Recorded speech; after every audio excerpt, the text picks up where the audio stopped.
അഹങ്കാരമാണ് മനുഷ്യൻ്റെ ഏറ്റവും വലിയ തെറ്റ്. അത് അറിവിലായാലും സമ്പത്തിലായാലും സൗന്ദര്യത്തിലായാലും അധികാരത്തിലായാലും.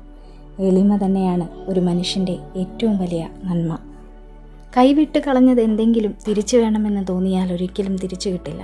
കാരണം കാലത്തിന് മനുഷ്യനേക്കാൾ വാശിയാണ്.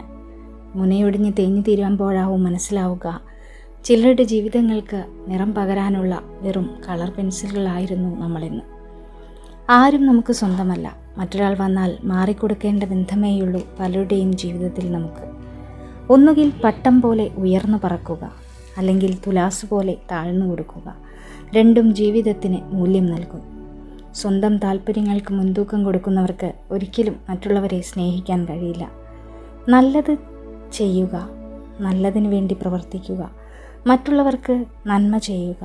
എങ്കിൽ ഇവയെല്ലാം നിങ്ങൾക്ക് നിശ്ചയമായും തിരികെ ലഭിക്കും. പകയുള്ളവൻ അപവാദങ്ങൾ സൃഷ്ടിക്കും, വിഡ്ഢികൾ അത് പ്രചരിപ്പിക്കും, മൂഢന്മാർ അത് വിശ്വസിക്കുകയും ചെയ്യുന്നു. സ്വയം വിലകളയുന്നതിനേക്കാൾ ഏറ്റവും നല്ല ഉപാധി മൗനം മാത്രമാണ്. ആർക്കും പരാതിയോ പരിഭവമോ ഉണ്ടാക്കില്ല. മൗനമാണ് കുത്തി നോവിക്കുന്ന എല്ലാ ചോദ്യങ്ങൾക്കുമുള്ള മറുപടി. ആളുകൾ നിങ്ങളെ നിസ്സാരമായി കാണുന്നതിൻ്റെ ഒരേ ഒരു കാരണം അവർ എങ്ങനെ പെരുമാറിയാലും നിങ്ങൾ അവരുടെ കൂടെ കാണുമെന്ന തോന്നലിലാണ്. ഓരോ അവഗണനകളും ഓരോ ഓർമ്മപ്പെടുത്തലുകളാണ്, പാലിക്കേണ്ട അകലങ്ങളുടെ ഓർമ്മപ്പെടുത്തലുകൾ. നേരിടേണ്ടി വരുന്ന സാഹചര്യങ്ങൾ ഓർത്ത് പിന്മാറിയവരല്ല, സ്വന്തം കഴിവുകളിൽ വിശ്വാസമുള്ളവരാണ് ജീവിതത്തിൽ സ്വപ്നങ്ങൾ സ്വന്തമാക്കിയിട്ടുള്ളത്. സ്വന്തം തുരുമ്പ് തന്നെയാണ് ഇരുമ്പിനെ തകർക്കുന്നത് എന്നതുപോലെ സ്വന്തം ഈഗോ തന്നെയാണ് മനുഷ്യനെ തകർക്കുന്നത്. ദേഷ്യവും സങ്കടവും നിയന്ത്രിക്കാൻ കഴിയാത്തവരെ ഒരിക്കലും അകറ്റി നിർത്തരുത്. കാരണം അവരും അവരുടെ സ്നേഹം അത്രത്തോളം സത്യവും അതിരില്ലാത്തതുമായിരിക്കും.